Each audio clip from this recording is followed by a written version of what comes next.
Have you ever wondered how a simple act of innocence can change the course of justice? This black girl stopped the court and told the judge that she was hungry.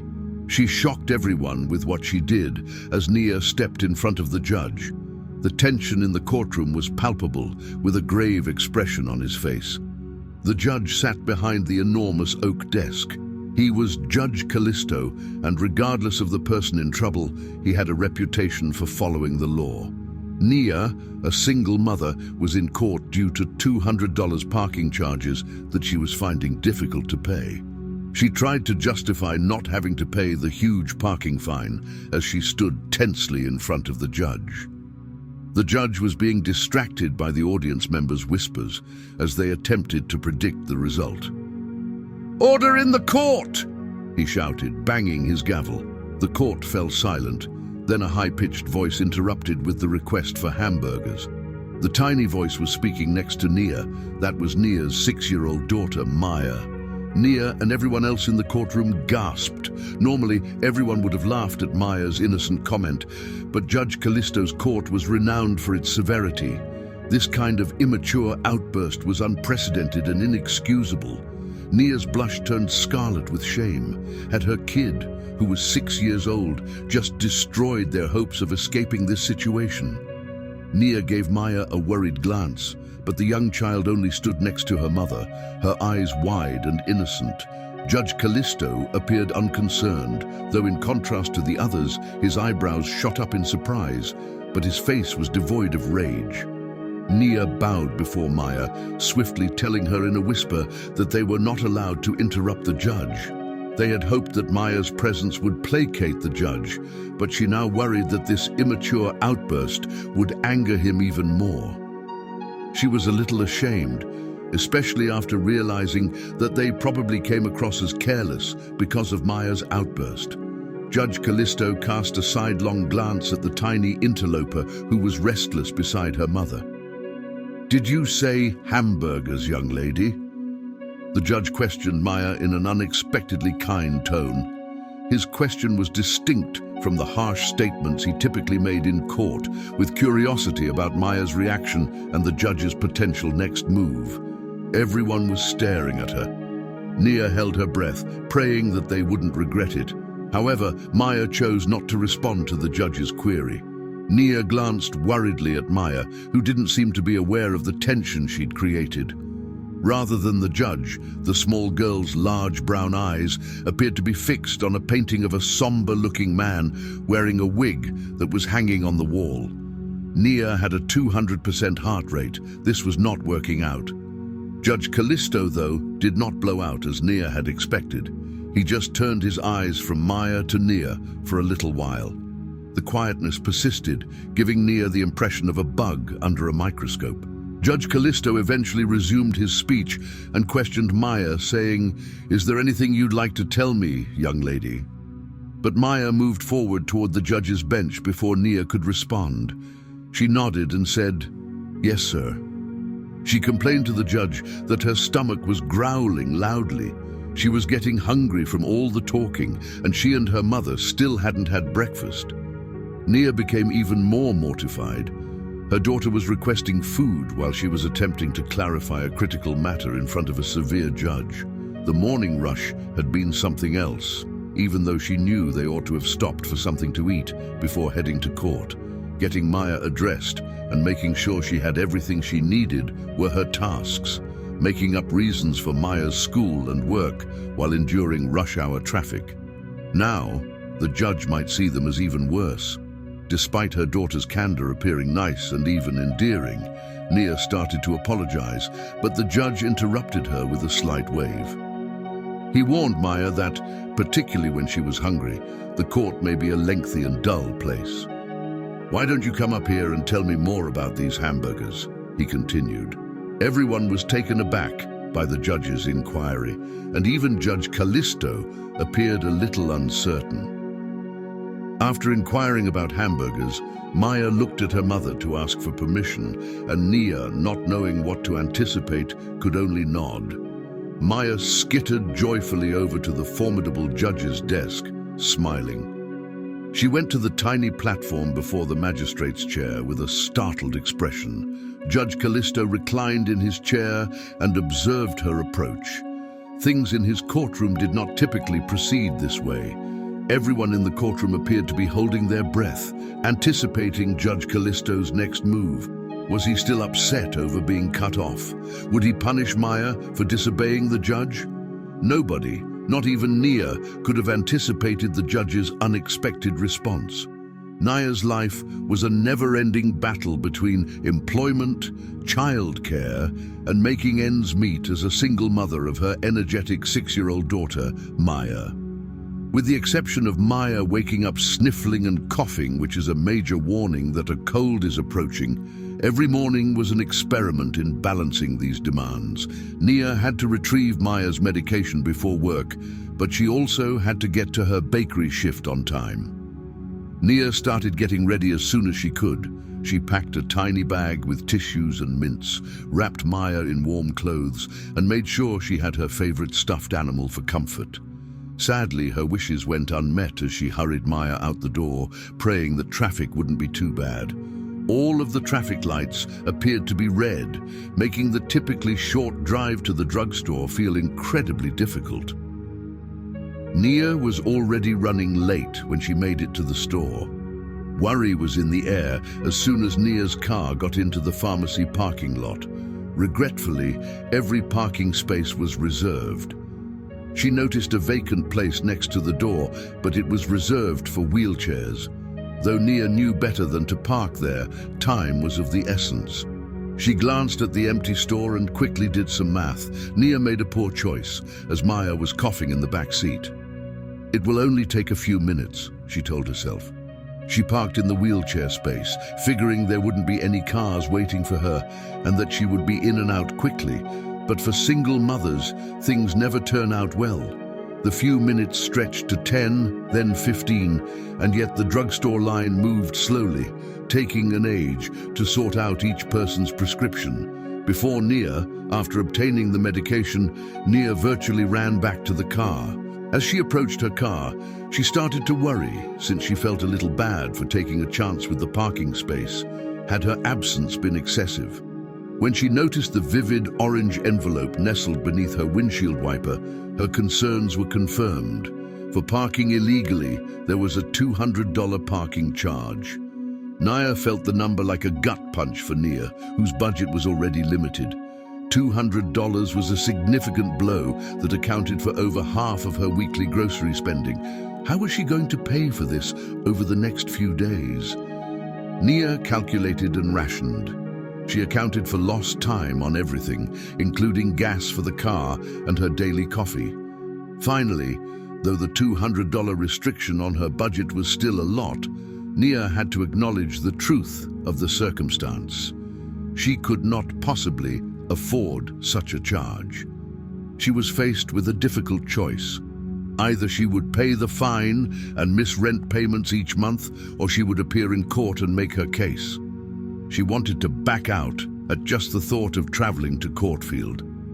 Nia, because of the intimidating judges and intricate processes, however, the $200 fine was just too much to bear. Nia chose to take her chances in court. As a result, if she gave the judge all the details, maybe, just maybe, the judge would be understanding and grant her some mercy. Before the court date, Nia studied parking laws and practiced her justification for several days. She was nervous as the day drew near. Would the magistrate even give her reasoning a chance? Could she persuade him to overlook the ticket? Her confidence nearly evaporated as she walked into the courthouse, with its high ceilings and grim-faced security officers. Nia's nervousness was heightened by the stories she had heard about the presiding judge's strictness, and the atmosphere in the courtroom seemed dark and serious. When she finally stood in front of Judge Callisto, she was trembling uncontrollably. It was a lot of what Nia had to say. She described the event, her voice wavering a little. She talked about how busy she was as a single mother, how she had to run to obtain Maya's medication before work, and how the awful parking scenario resulted in the ticket. Nia was practicing her justification in advance, in an attempt to demonstrate to the judge the dire circumstances that led to her error. She was polite and articulate in her speech, trying to convince the court of her genuine need. Judge Callisto seemed unfazed, though he had a severe expression and was a man of few words. With a distant expression, he listened to Nia's explanation, but it was difficult to read his thoughts. Nia was irritated not only by Judge Callisto's rigidity, but also by his reputation as a by-the-book judge. He followed the rule to the letter, not giving any thought to circumstances or cause. As long as he was certain that the crime or infraction in question had been committed, he consistently handed down the highest fines and jail time. His business was not the context or reason for the offense.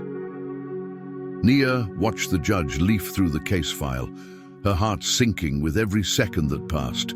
She prepared a strong defense, but the judge didn't seem to be persuaded. He questioned her sharply, concentrating only on the parking infraction and not the reasons why his stance was so hard. Nia felt he would not only stick to the fine, but raise it as a punishment for taking up the court's time. But she had no idea how everything would change when her daughter did what she did. Nia was about to give up when she heard an unplanned outburst from the judge. At that point, Maya, who had remained silent the entire time, spoke out and asked for hamburgers. Prior to her arrival, Nia had not taught Maya on any court hearings, but the last thing she expected was to blurt out a comment like that. Nia said she was sorry and that the morning rush had prevented them from having breakfast. She believed that this was yet another poor decision, and she was concerned that the judge would conclude that she was not only a careless driver, but also a careless mother. Maya and Judge Callisto were seated side by side in front of the inquisitive court. At this point, everyone, even Nia, sympathized with the young child, who was obviously simply trying to escape this somber environment and get some food. The judge spoke to Maya directly, leaning forward and using a very soft voice. He informed the young girl that he only needed to ask her a few questions, even though he knew it had been a hard morning for her. "What type of work did Nia do?" was his first query. The judge's gentle tone gave Maya courage, and she responded right away. Her mother put in a lot of overtime in the bakery, producing delicious cakes and sweets. She occasionally even worked late shifts as a waiter at a local restaurant. The judge just nodded, his curiosity piqued, and he asked more mild questions. He gained additional insight into Nia's life, managing several jobs as a single mother. Maya was 6 years old when she realized how difficult her mother's situation was. She described how Nia frequently had to put in long hours at work in order to make ends meet, which left them with little free time.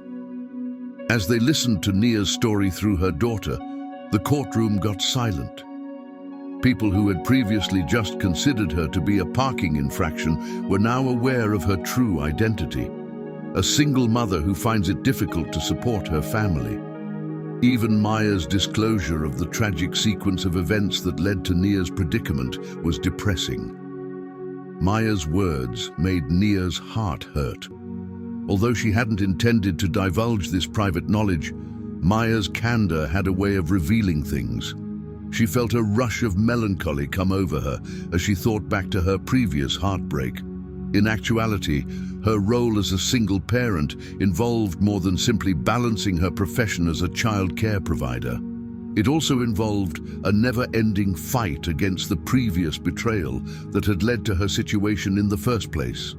Nia started seeing Darius, her boyfriend of 4 years, when Maya was just 3. After being released from prison for a small-time possession charge, Darius had assured Nia that he was drug-free. He decided to dedicate himself fully to their small family. Once more, love and hope had blinded Nia, and she had returned his trust. Nia was diligently saving money for her own college degree. Back then, it was supposed to be a new beginning for every one of them. Nia envisioned a future with Darius, in which she would advance professionally, and the two of them would raise their daughter, Maya. When Darius observed her tenacity and even volunteered to help, Nia began to trust his newly discovered dedication. But one morning, the blind confidence she had placed in him was destroyed when she awoke. All of her savings were vanished, along with Darius. Nia's discovery that he had not only taken her money but also fled the area with her younger sister was the hardest part. Behind Nia's back, Darius had been having hidden affairs with her sister. Nia's sister was tricked by his hollow promises, and she betrayed her own sister to go with him. Nia was devastated by what she learned. Not only had Darius taken her future, but he had abandoned her and his daughter, leaving them both devastated and abandoned. Despite Nia reporting the theft, the money was never found. Nia was left to pick up the pieces as a single parent. After experiencing deep-seated heartbreak due to betrayal and the deaths of her sister and partner, Nia was forced to give up on her college ambitions due to the financial strain caused by the stolen cash and concentrate on working numerous low-paying jobs to get by. Nia was having so much trouble because of this tragic incident. The explanation for why she thought a $200 parking penalty was a small fortune. The judge and every other person in the courtroom paid close attention to Maya's account. The judge appeared to be truly moved by the young girl's responses. He probed more, trying to learn more details about Nia's predicament and the difficulties they were facing. Judge Callisto's viewpoint seemed to shift with each response. Nia was relieved to see a guy whose eyes held a touch of empathy and understanding instead of the inflexible and uncompromising judge she had heard so much about. At last, he accomplished something that surprised everyone.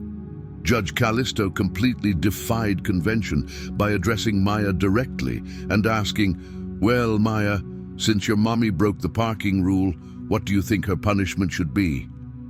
The crowd in the courtroom held their breath. This was unprecedented in the court of the judge. Nia's stunned eyes grew wider. Did the judge really think that a 6-year-old had an opinion? However, Maya seemed unfazed by the unexpected inquiry. Rather, she shot the judge a sympathetic glance. She told him that he was a capable judge and that he ought to make the decision this time. There was actual laughter from everyone, the first that anyone could recall in that courtroom. Not even Judge Callisto could suppress a smile. In the often hostile courtroom, it appeared that Maya's candor and innocence had disarmed him. The judge would then decide what, though everyone was waiting anxiously for his reply. Judge Callisto reclined in his chair, seemingly deep in thought. The brief break was then abruptly announced by him, raising his hand. The judge called for the bailiff. As everyone got to their feet, the judge leaned in and gave some directions in a whisper. As the bailiff got closer to the bench, the bailiff nodded and left through a side door. A little later, murmurs of confusion buzzed through the courtroom. What did the judge intend to do? The bailiff was carrying a brown paper bag when he came back. The judge grabbed it from him and gave it to Maya, while grinning. "You're welcome, young lady," he stated gently. He informed her that they had to tend to her rumbling stomach before the court could proceed. Juice boxes and sandwiches were nicely packaged within the bag. Maya's smile stretched over her face as her eyes grew wide with joy. Nia was flooded with feelings. She never imagined that a courtroom would be the forum for such civility in the circumstances they were in. Now, even a tiny gesture like this meant a great deal. The judge recalled the case to session after the unplanned food break, but everything felt different. Rather than making his typical snap decisions, Judge Callisto looked over Nia's case carefully. He found out that her driving record was clean and her legal background was impeccable. Actually, after 9 years, this was Nia's only parking infraction. The judge then turned to face Nia and delivered his ruling, and everyone gasped at what he did next.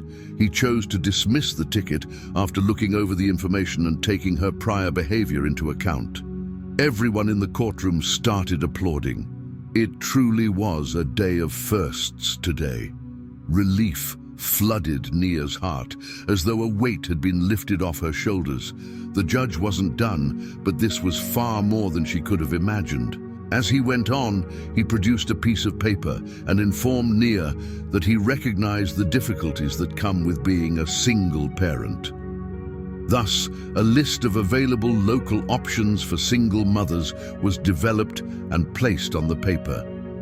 This list included childcare support services and career training programs. The majority of the two of them provided a free online agreement. Nia's eyes filled with thankfulness. The ticket that was dismissed had no bearing on this anymore. When Nia really needed the judge's assistance, which was when she started to stammer, although she was genuinely unsure of how to express her gratitude to the judge, Judge Callisto gave her another unexpected smile. As far as he was concerned, this was justice with a dash of charity, so no thanks were required. The community was informed of Judge Callisto's act of kindness. Social media and regional news sources carried the story about the judge's endearing relationship with Maya and his unexpectedly lenient ruling. People were taken aback by the judge's sincere concern for Nia's circumstances. In addition to the ticket being dismissed, the judge's generosity and the tools he gave Nia gave her the confidence to start over. She used the childcare aid and enrolled in the online degree program to make sure Maya was taken care of. She felt a little more at ease and hopeful about a future with greater security. As a result, Judge Callisto's worldview was altered by his interaction with Nia and Maya, as it reawakened a long-dormant empathy within him. At last, he realized that although the law was sacred, its purpose was protection rather than punishment. He now viewed the law as a tool for safeguarding the weakest members of society rather than merely as a strict collection of regulations. What a sweet and endearing tale. This demonstrates that compassion and empathy may be shown anywhere, even inside the official courtroom's walls. What is your background with judges and courts? Let me know what you think in the comment section, and I'll see you in the next video.